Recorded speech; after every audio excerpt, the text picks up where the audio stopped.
and asking the bigger question, why has this been allowed to thrive and take over in the microbiome? What environment have we created here and how do we correct that? Because an antibiotic is one piece when we really need to be addressing several other pieces if we want to fully resolve this and not relapse.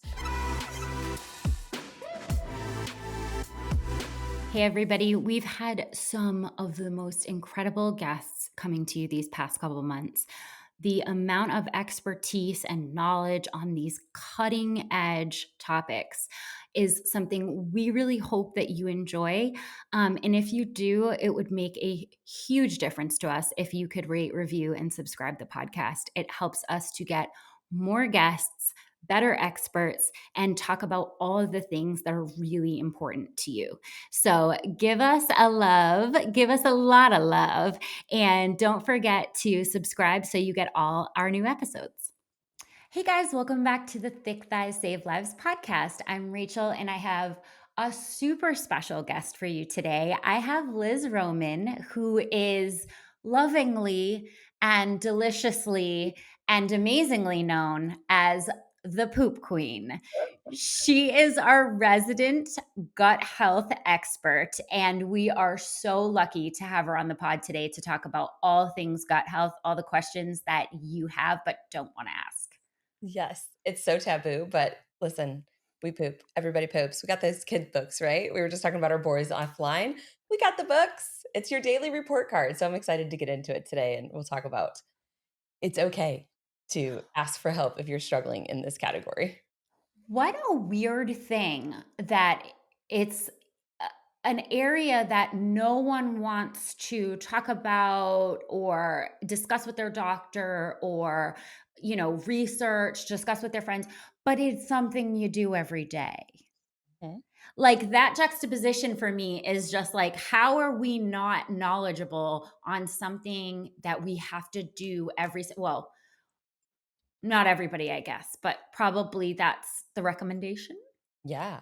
Yeah, I mean, definitely from a functional medicine perspective, I mean, poop is waste, right? It's toxins that your body has processed and set for elimination, foods that you've digested and broken down and, it's the waste products. It's hormones that have been metabolized that need to be eliminated so they don't get recirculated, throwing off your hormonal balance. And when we think about this from a conventional medicine perspective, so I was chronically constipated for 8 years.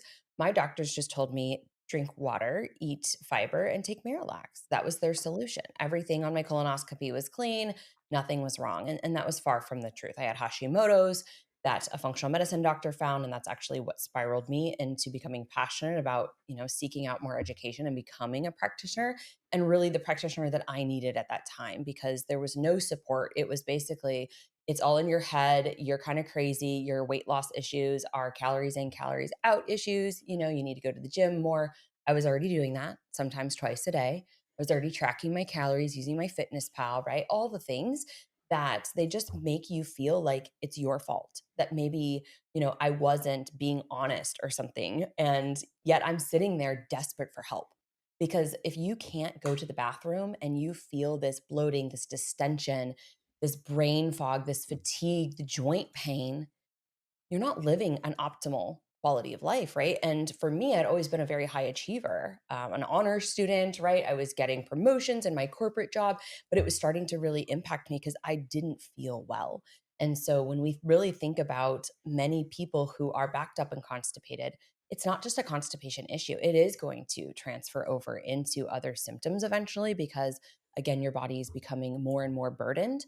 And so, yeah, we can definitely dive into that. But I always say, pooping 1 to 3 times a day pain-free, and I'm very specific with that pain-free because especially for women who have had children, we have also menstrual cycles. We know what it's like at certain times when progesterone is high to feel like we need to go, but we're having to strain and to push it out, and that can be uncomfortable, and then we can end up with all this pressure, also harming our pelvic floor, and now we have hemorrhoids, and we're like, "Oh my god, what is going on?" This is not normal, so we wanna keep a nice stool consistency and be able to easily fully evacuate. And if we can't do that, I always say to people, it's not a laxative deficiency. We need to figure out what's going on and address the root cause because really there's 29 different, things that can contribute to constipation.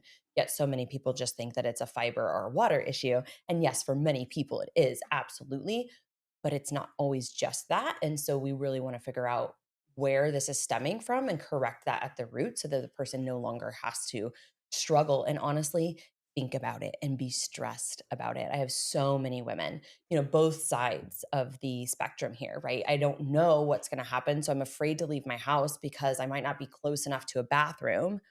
Or what if I get that urge to finally go, in public and then I don't want to go in a public restroom and then I'm now withholding, making my constipation even worse. So I think that, yeah, while it's a taboo topic, I've lived and, walked that path and I don't wish that on anyone. So that's what my platform is, the Poop Queen, helping people move their bowels 1 to 3 times a day, pain free. So, I think you brought up a really important point there, which was kind of like I was talking about, the difficulty in talking to health practitioners and doctors about this. But you brought up a really good point of once you do, there's not seemingly there's not a lot of knowledge beyond some of the most basic Mhm. pieces of advice. Drink more water, maybe more fiber. Have you tried Miralax? And when you go in there, I feel like you're kind of at the edge, like you're at the end of all. You've tried just about everything, right? You're not well, you're sick. And I'm hearing from you that that was really, your story. And hearing that amount of pain and the amount of effect it was having on your whole entire life, it's not surprising to me then that you went off, became a functional nutrition practitioner, and started your own business around this whole entire industry of like, I've been there and I know you're frustrated and I want to give you the knowledge that you need. Yeah. And I think it's hard because, when we go to conventional medicine too, right? It's nice that insurance covers things sometimes. Sometimes they decide they don't want to cover, like your vitamin D. They're not wanting to cover that anymore. So you're getting this bill after, which is ridiculous. We could talk about that too. But, they have their set of tools, right? And a lot of times their tools are more reactive, they're not proactive. So I see many people go and they get maybe slapped with the diagnosis of then irritable bowel syndrome, IBS-C or IBS-D, or sometimes it's a mixed bag here. And this is a syndrome. It is not a clinical diagnosis where they're actually running stool tests and they're saying, okay, we're seeing here something like, for example, high calprotectin. That's going to be putting you in the classification of inflammatory bowel disease because that calprotectin is our gold standard to see inflammation, of the colon and everything. But if you don't have that, you just have all these other symptoms, they're not digging deeper. Like we in functional medicine, we're analyzing patterns and trends on blood work, which I actually made some notes around as we want to talk about how do we optimize to build muscle. I can't build muscle if I can't absorb my nutrients. I might ingest something, but I'm not actually fully digesting it. So that's another really big thing. Like, why aren't we checking pancreatic function? In severe cases, they might.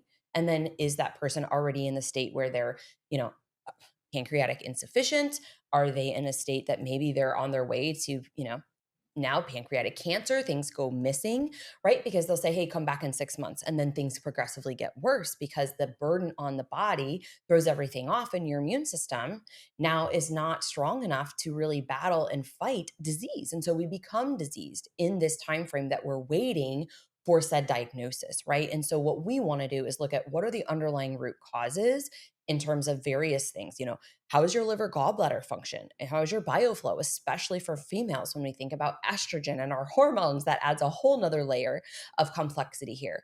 We think about bacteria, parasites, fungi, yeast, H. pylori, and many times people, if they are very sick, they will get maybe an H. pylori breath test. But we have something called biofilms that can also form around that bacteria. And therefore, if you take a breath test, you're probably going to get a negative response because those biofilms are shielding this H. pylori. But meanwhile, under the surface, that H. pylori bacteria is burrowing into the lining of your stomach, damaging our parietal cells.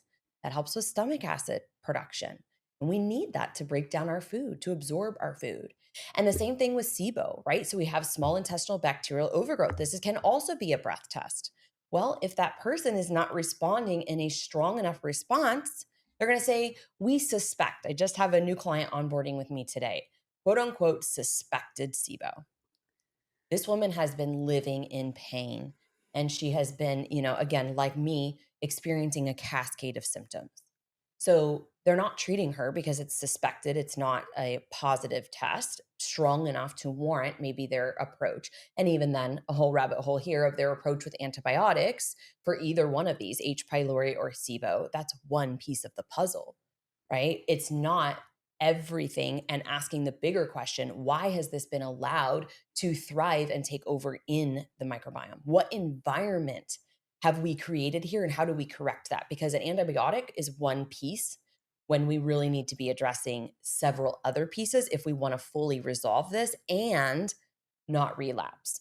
And so again, it's an investment when you're working with functional medicine. So I totally understand that not everyone can do that, but I do strongly urge people to follow your gut. If you know that this doctor is not listening to your symptoms, they're sweeping it under the rug, advocate more for yourself. Seek out more information, whether that's through podcasts like yours, podcasts like mine, researching. I don't recommend the Google machine a lot, but when we think about online, there's a lot of really good information as well that you can get.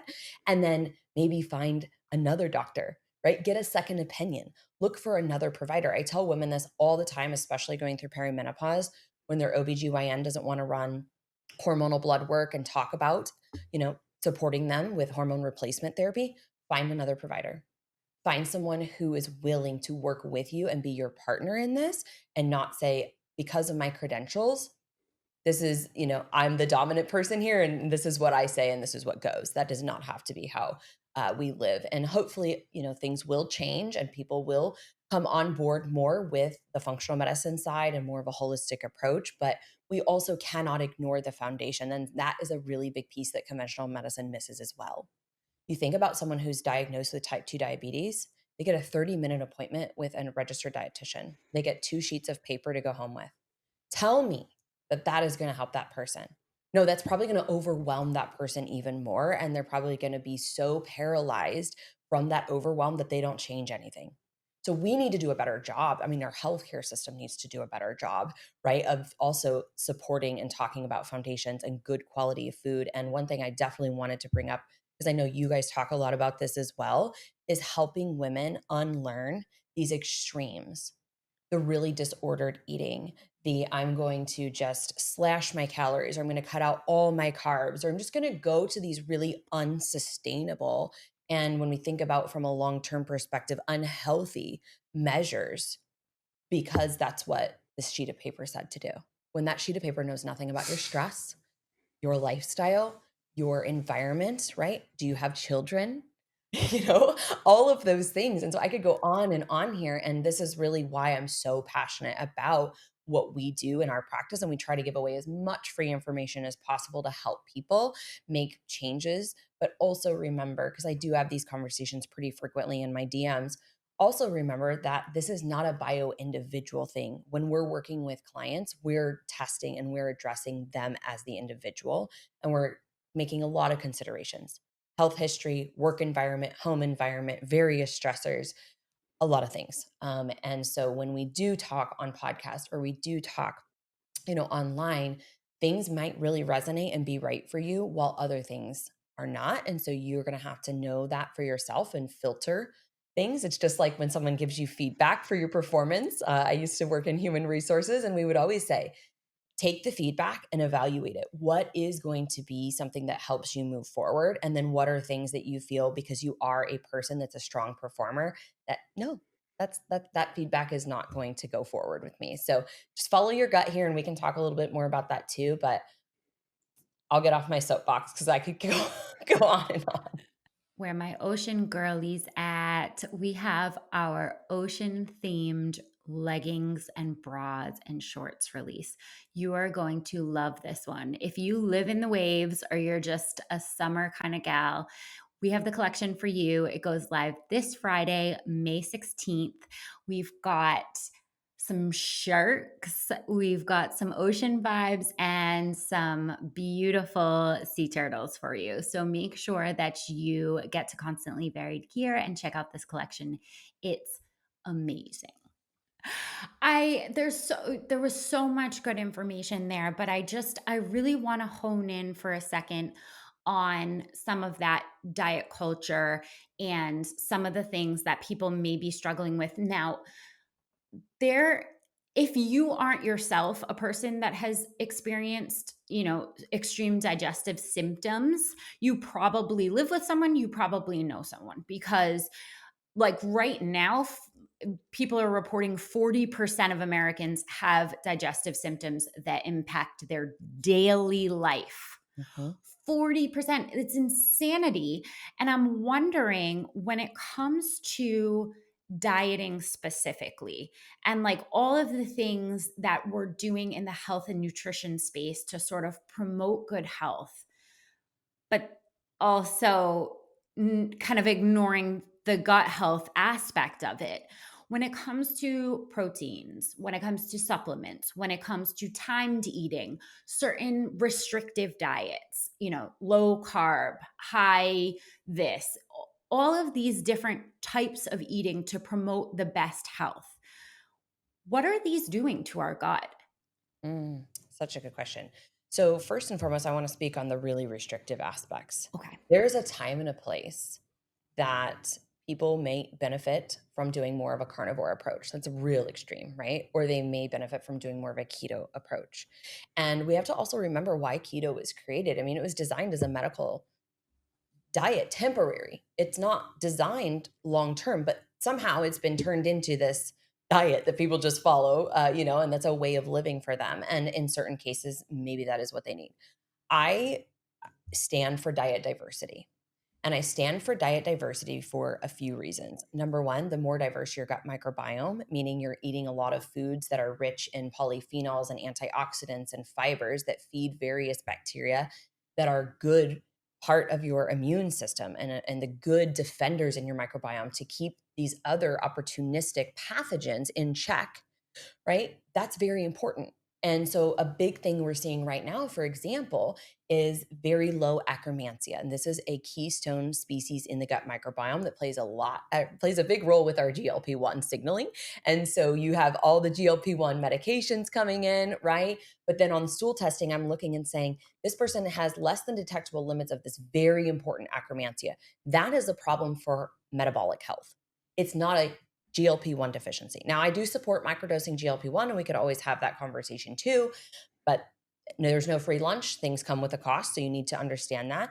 But when we really look at the microbiome, we want a diverse array of foods to feed and keep a good diverse array of bacteria as our defense system. That is going to set us up to be resilient. We can handle various foods without having all these horrible reactions with bloating and gas and things like that. That's one.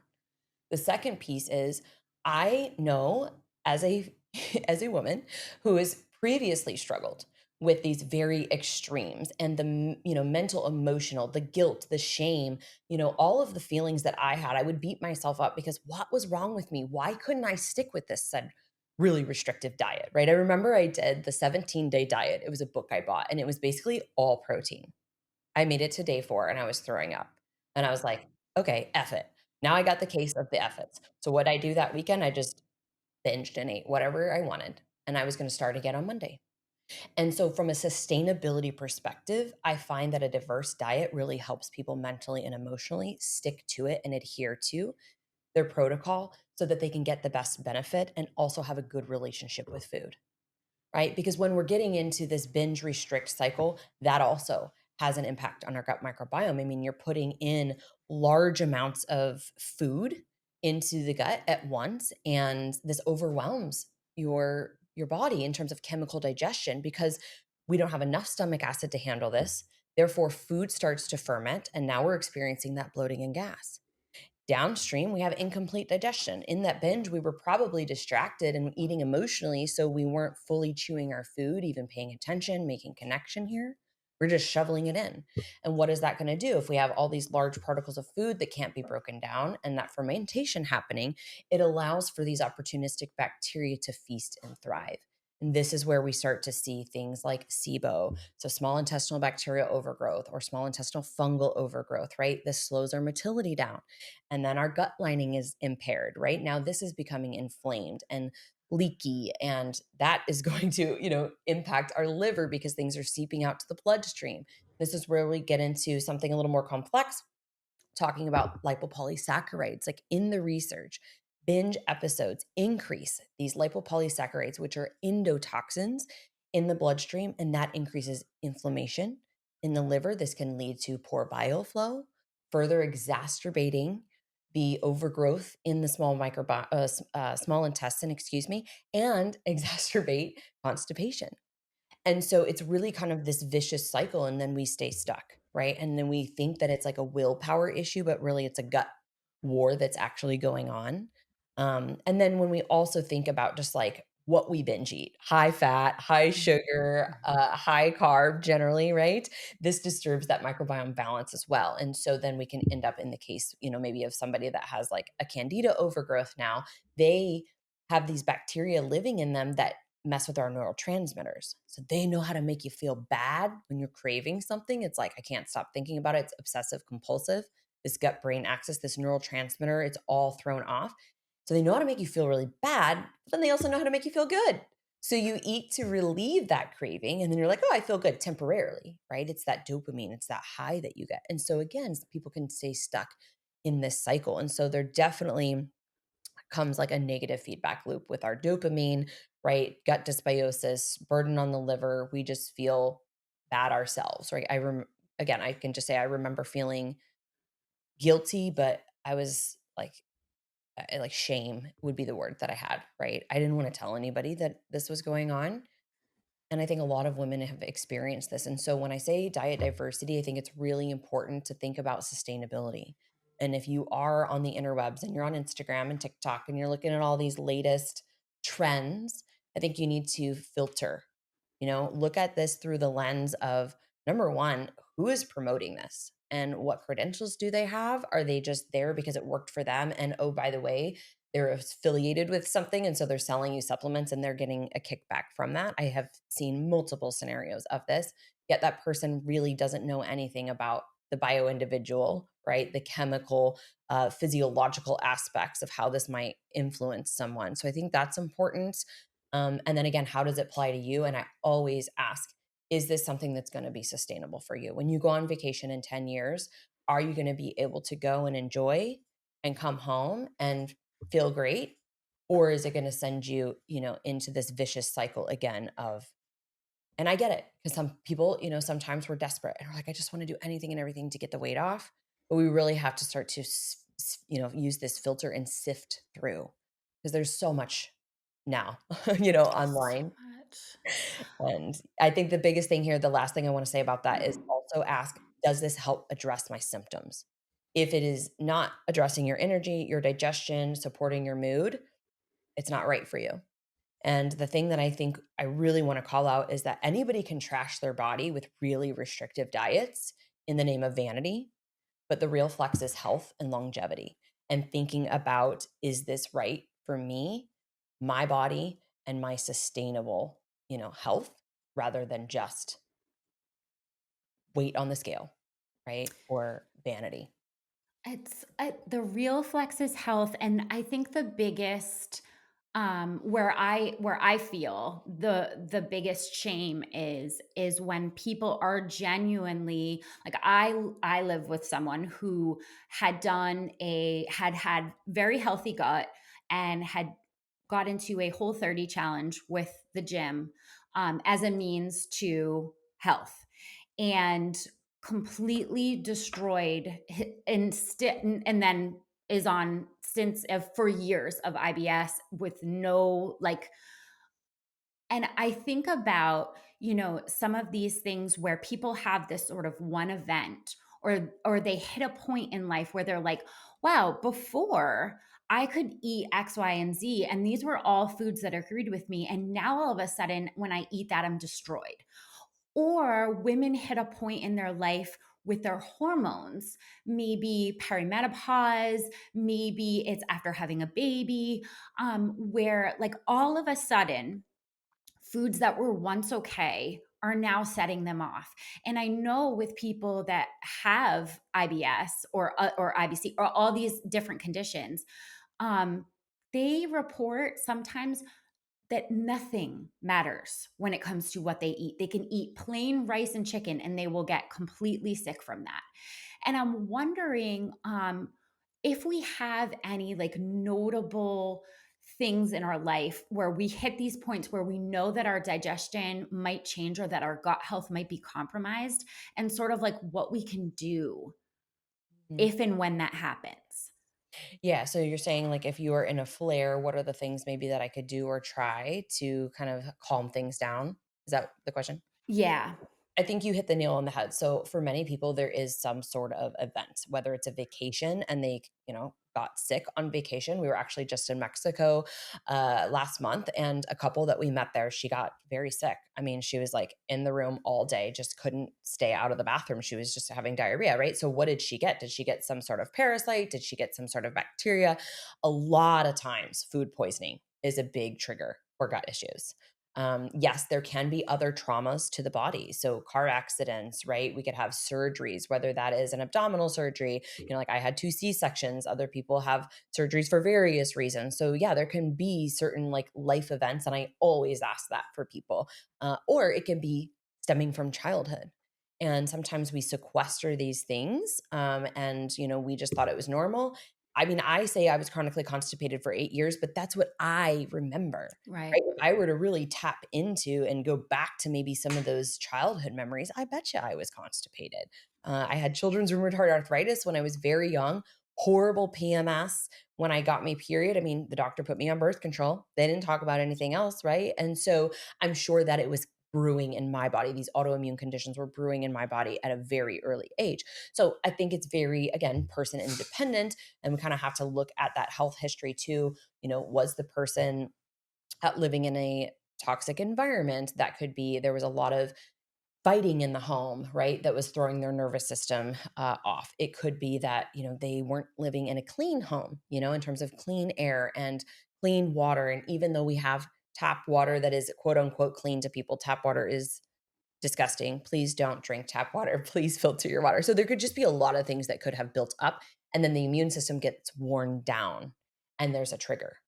I have several examples of people doing parasite cleanses on their own coming into our practice, and that's what spun them out because they tried to detox things. Their drainage and detox pathways were not open, and their immune system just went haywire, right? So we have to also use this. For me, I was telling my business partner this week, I've been pretty against like creating a parasite cleanse course, but I'm like, you know what? I need to create a 4-month program and just have it because I would rather have that resource for people than people out there doing these 7-10 day parasite heavy metal detox cleanses and they're making themselves worse, and they don't know how to do it properly. So if we did this 4-month, we could spend a month opening drainage and detox pathways, then provide some safe, gentle herbs that they could utilize, and you need to do it longer than just 7 to 10 days. Full life cycle is like 45 to 60 days, so 2 months, and then we can really give them the tools to repair on the other side. So that is just like a side note. Please don't do some of those things and try to DIY with all these supplements that you see out there because you throw eradication agents into your gut and you're not in a place that is good. You're going to make things worse. And so, when you're in a flare, let's go back to the question. When you're in a flare, the biggest thing that I tell people to calm things down is that, yes, intermittent fasting or an extended fast could help kind of give your microbiome a rest.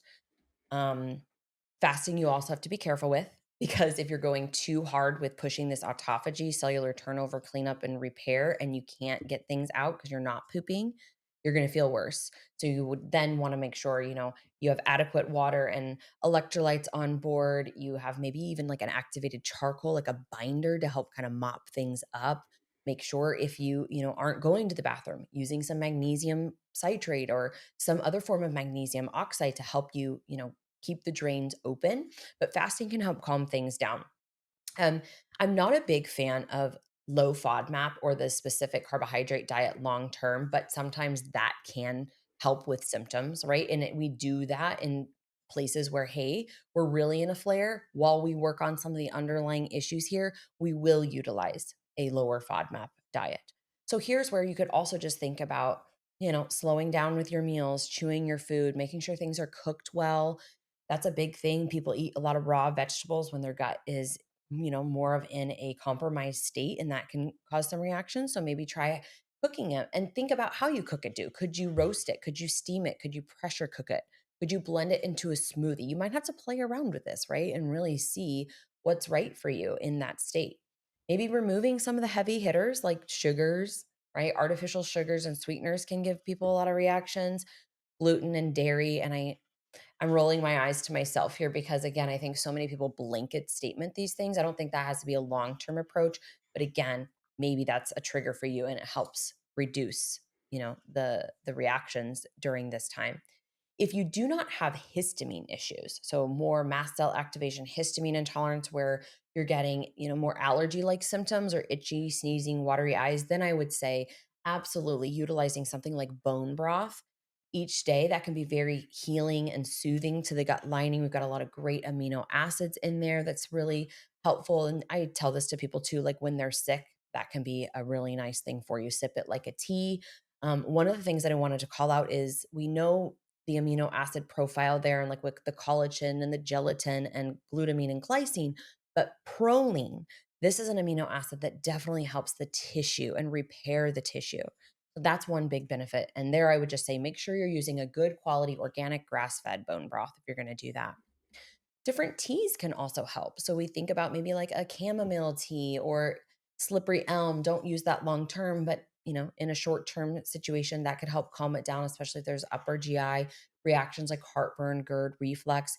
Ginger tea, ginger in general is very soothing, very powerful. There's different blends out there like stomach ease. You could do something like that and see if that helps you too. And then I just think really staying away from any Franken foods, as I call them. So any artificial fibers that you're seeing, like this is a keto product because it's got a bunch of added, sugar alcohols here and fibers. Like try to stick more one ingredient whole foods, cook at home, get rid of some of the seed oils and some of the things that again just might be fanning the flame here of the fire that you have.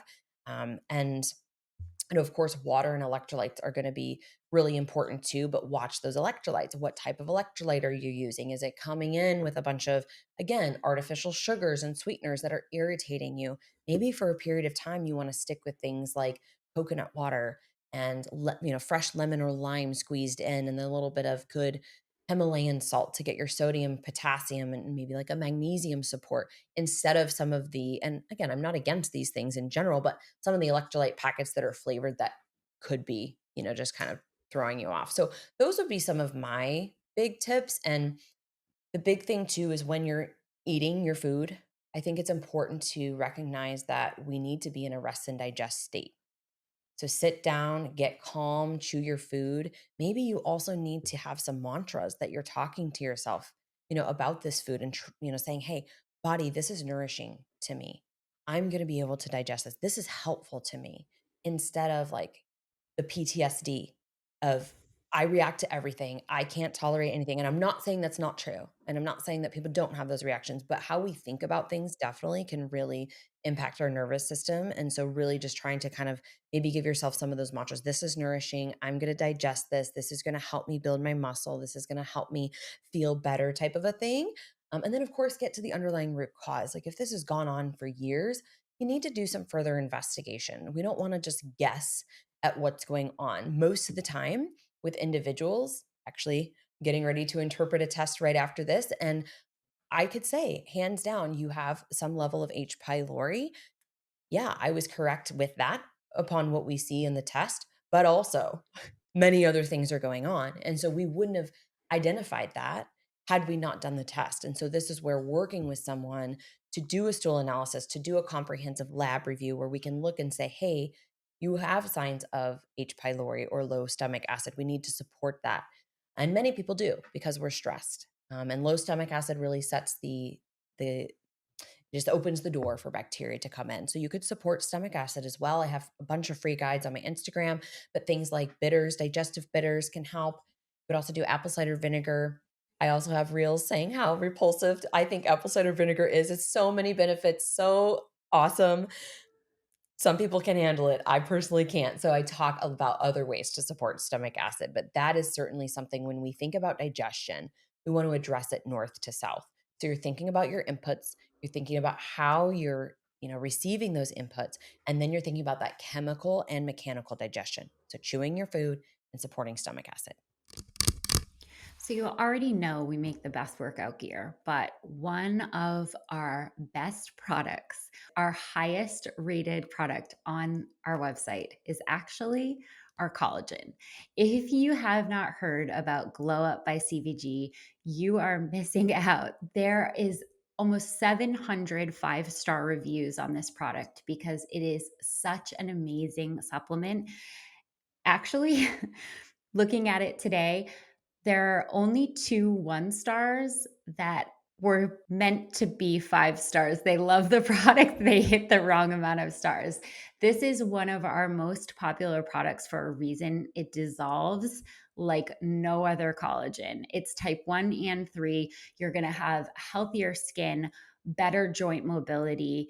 Everything about this collagen makes it easy to put into your daily routine.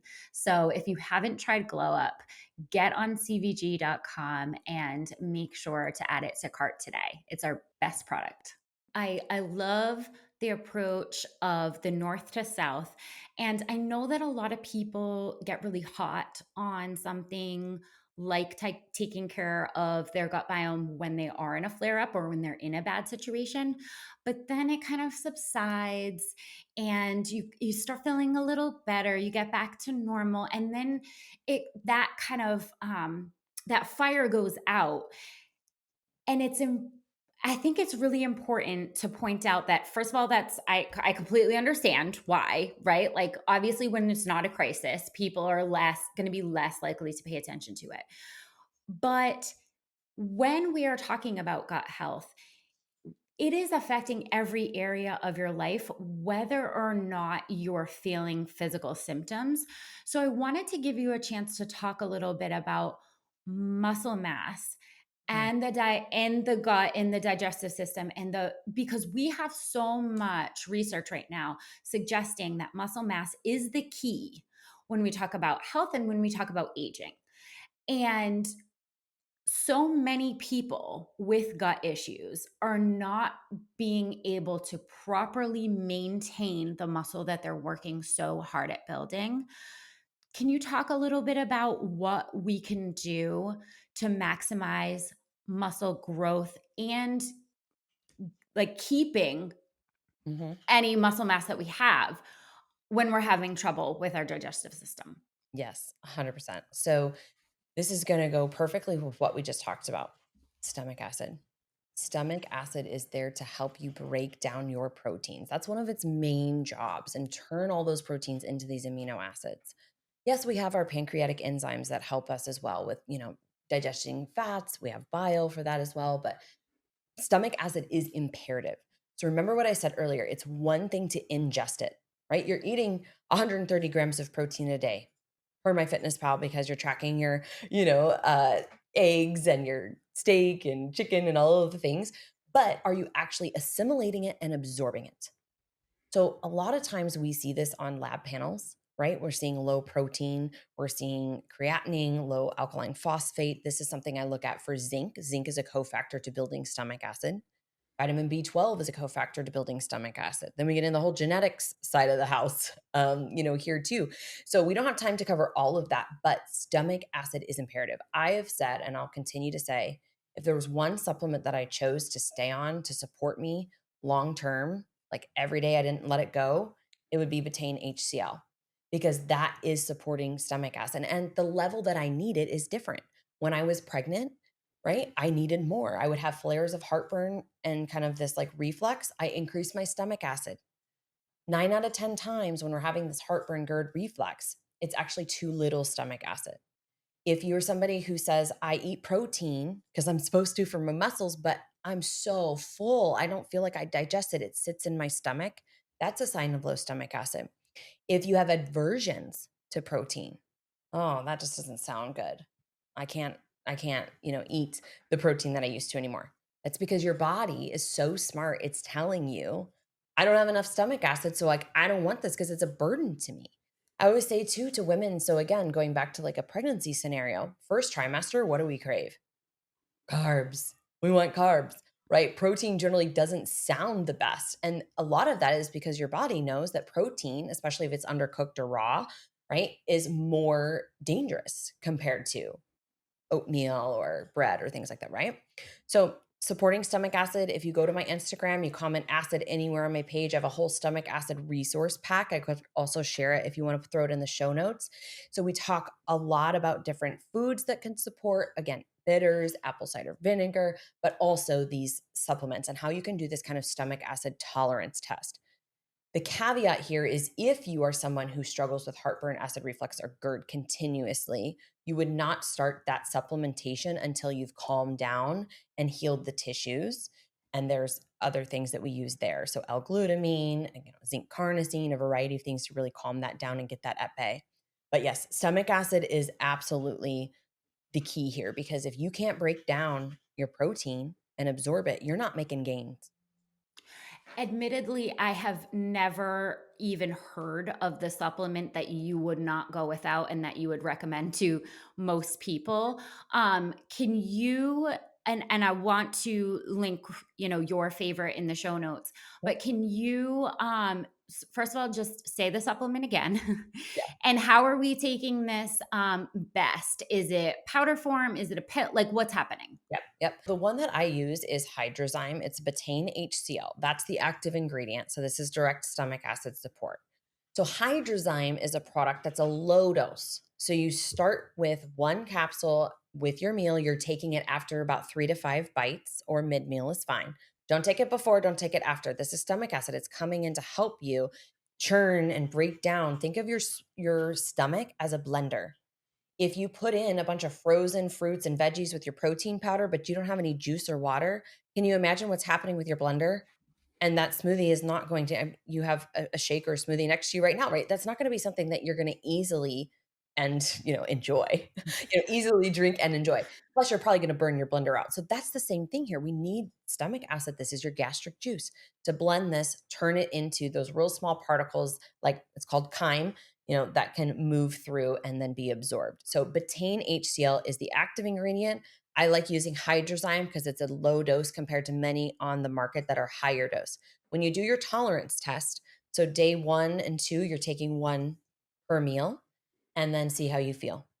Day 2, you go up, or excuse me, like every other day, you can go up 2 capsules, 3 capsules, 4 capsules, 5 capsules of this Hydrozyme is then going to be equivalent to another just higher dose. So it's about 150 milligrams each capsule. When you get up to that 5, it's about 700 milligrams. So another product I like is Medigest. It's about 650 for each capsule. So you don't have to take so many capsules here, right? But the upper threshold is about 4,200 milligrams of betaine HCl each meal if the person needs it. I have only had a handful, I can count on one hand, clients that needed that full upper limit. And that's also because many of them came off proton pump inhibitors that they had been on for years. And those are acid reducers, right? So we had to really spend time to rebuild. But your need changes because your body will adapt. It's basically you're putting this in and you're signaling, hey, I need more stomach acid. So it will start to produce more stomach acid. But what happens over time as we age and with stress and infections, stomach acid naturally declines. This is something I gotta talk to God about. There's so many things with menopause that we wanna talk to him about, right? But, when we think about stomach acid, because it's so protective, not only does it break down your proteins and help you with all those amino acids, it also sterilizes and neutralizes any pathogens, bacteria, viruses. So think about you eat sushi, right? We know sushi is delicious. I love sushi. Maybe you don't, but it's delicious. It is definitely a higher risk for bacteria and parasites, right? So when we're ingesting that, stomach acid would be there to kill that parasite, to kill that bacteria. It's very protective to us. And so you can do this tolerance test and then you kind of back down. When you get to this upper threshold, so let's say you did 5 capsules and you're like, ooh, now I feel overly full. Maybe I'm burping a little bit. Maybe I do feel a little heartburn or reflex. That's you've met your limit, right? Mhm. Go back down to 4. That's where you felt comfortable. You stay there, you hold there. And eventually over time, as your body picks back up with producing this, you need 3. You need 2, right? And then maybe you just take 1 with your meals. Or for me, I'll take a little bit more when I am having things like sushi or, medium rare steak, or I'm traveling, for example. So I'll do a little bit more there. And then again, when we're really in high stress times, stress depletes stomach acid. So you might find that you need to do a tolerance test again or just go up a little bit more. Seasons like pregnancy, it's the most nutrient demanding time of a woman's life. It's also the most nutrient depleting time of a woman's life. And rather than supporting stomach acid when we get that heartburn, right? We suppress it. We take Tums because it's uncomfortable. And I'm not gonna say that I never took Tums in my pregnancy, because one day it was real bad. I had to stop at Walgreens. It was so bad. I was like, "Oh my gosh." But we wanna support this. So, yes, I'm more than happy. I'll send you the link to my stomach acid resource pack. Please support this. Your gut health is your foundation for building lean muscle. It is so protective. Muscle centric, right? We talk about Dr. Gabrielle Lyons. We know that it is so protective for so many things. And it's not just about macros and hitting your grams of protein, it's about absorption. So you can support that by chewing your food. Those are your mechanics. Your teeth are your mechanics. That's all we got. And then the chemical digestion with stomach acid. And you may find you are also an individual that needs maybe some digestive enzymes as well. I have a bloating guide that kind of talks about this. If you feel that you're overly full, you're more bloated, it's like a couple hours after eating your meal. Try some digestive bitters or some digestive enzymes. They're not going to hurt you at all. And see, does that improve my digestion? Because many people, when they do these two things, a lot of that bloating and gas goes away. They're, have better blood sugars. They're um, sustained longer in terms of satiety. Their cravings go down. There's so many good benefits here because we're actually getting nourished, not just eating our macros. I I'm so blown away by the amount of knowledge, and we know that gut health is so nuanced, and that is, I think, one of the most overwhelming things when people start this journey is that the nuances of symptoms like constipation versus symptoms like diarrhea, bloating versus, all of these different things are sort of demanding or showing that we have these missing links in different areas, and it just feels really nuanced and overwhelming. And so I want to know if you recommend, before getting on any of this journey, that we are doing some sort of testing. Like, is that the precursor to everything and anything? Yeah, I love blood work. This is where I start with all of my clients, comprehensive blood work analysis. We actually have, and I'll get you the link to this when it's ready. We're building it out this week. We did a webinar just on a complete blood count, right? So you go to your doctor, you get annual labs, very little compared to what we like to run and see. But we can get a lot of information about your digestion just from a complete blood count. Do you have low Really? acid? Are you deficient in B vitamins, B9, folate, B6, B2, magnesium, vitamin C? We get so much. So we did a whole just webinar on that. And then a comprehensive panel is what we do offer. It's kind of like a standalone. So somebody's like, hey, I just want to check some balance myself. Where am I at? Am I in the optimal range? Because with functional medicine, we're looking at optimal, not normal. You can go to the doctor and have all these symptoms and you get blood work done and you just fall in the normal range. So they don't even call you and they're like, "Hey, Sally, so sorry. We don't see anything here that is contributing to every symptom that you came in with," right? No, you get a My Chart message that says, "Everything looks good. Good luck," right? So with the functional medicine side, we're looking at these optimal ranges, and these are based upon if one, research, and two, lab ranges that were years ago, because now we're comparing ourselves to a diseased population when we're looking at the normal ranges. So we're looking at these smaller ranges if you're truly optimized, and then if we're outside of that, what can that indicate to us? So a lot of things that we can learn from that. So I always start there, and I do start with of course, looking at a lot of symptoms and then asking a lot of questions about these symptoms. When does your bloating start? Right when you eat, a couple hours after? Is it worse with high fat meals? That can tell us a lot of things. I just put up a bloating cheat sheet on my page too, covering that, because that gives us clues. So we're looking for these clues. And then, yes, if it's in the person's budget to do a program, right, where we're looking at stool tests, I don't offer stool tests just as a standalone without being able to work the person through the process. because there's a lot of nuances to it and people don't realize like things change. We're adjusting things along the way. I am tailoring your diet. The protocol that I have, for the call right after this, high H. pylori, looks like SIBO, high levels of candida, pancreatic insufficiency. It's gonna take some time, right, to Right. correct all of this. And so, yes, then we work people through that in our full program, which is a minimum of 6 months, and testing. Hands down, we always say test and address, right? We're not going to do guesswork here. But if you're just like, hey, I think this could be related, let's do a comprehensive blood work. And also, we can run your hormones too, because hormones can play a role. We didn't have time to get into that today in terms of estrogen and so forth. But we want to really look broad spectrum. And the thing I love about blood work is it's affordable, it's repeatable, it's scientifically validated, right? Your doctors would accept it if I say, hey, I need you to go see a GI doctor based upon some of these things, bring this to them. They're going to recognize that blood work more than they're probably going to accept because they kind of look down upon some of our stool tests sometimes. But that's a whole nother conversation. So I think blood work is a really great place to start. And I'll send you the link if you want to throw that in the show notes to the replay of that comprehensive, blood work that we did the webinar, and people can kind of understand a little bit more and look at your labs then and see, hey, what is this protein level indicating to me? Am I breaking down my nutrients and absorbing them as well as I could be optimally? Or do I need to support my stomach acid, vitamin C, zinc, so on and so forth? Liz, you are a wealth of knowledge. You have so much to offer. And I think that, where people are with their digestive health, whether or not they're feeling well or not well right now, everyone is invested in this journey because of how much it ties to overall health. Her Instagram is amazing. The podcast is amazing. You guys definitely want to connect with her because she's incredibly knowledgeable.